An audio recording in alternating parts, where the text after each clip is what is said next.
Altamia, depuis 5 ans que tu t'es fait la belle, je l'avoue, je n'ai plus été capable d'aimer quiconque.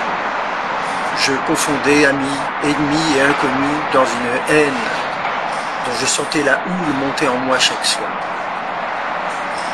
Comment pouvait-il avoir l'arrogance de vivre quand tu l'étais plus?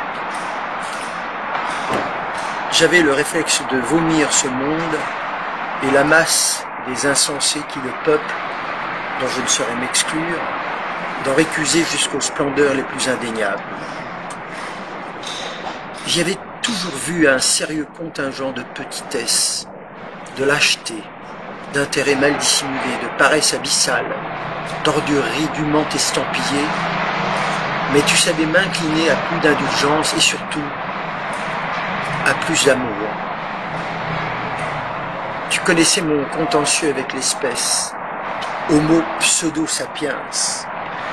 Voilà maintenant 200 000 ans à la louche que cet animal hors norme trace son sillon sur cette terre dont il a su faire son terrain de jeu.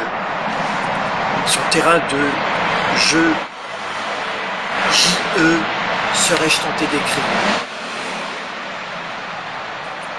Un terrain de jeu, que dis-je, une scène d'opéra bouffe taillée aux vastes proportions de ses caprices, de ses rêves, de ses folies.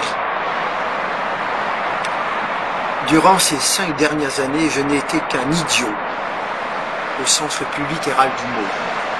L'idiot est au fond celui qui, trop occupé de son petit moi, ne voit même pas l'autre sur son écran radar. Il ne faut pas l'oublier, cet idiot de Narcisse fut châtié par Némésis, non parce qu'il se trouvait à son goût, mais parce qu'il prétendait se suffire, excluant l'autre et concourant en cela à la perte assurée de l'espèce, enfreignant un interdit absolu, pourtant bien en vogue dans nos sociétés aux inclinations suicidaires, l'amour exclusif de soi. Tout à toi, Tristan.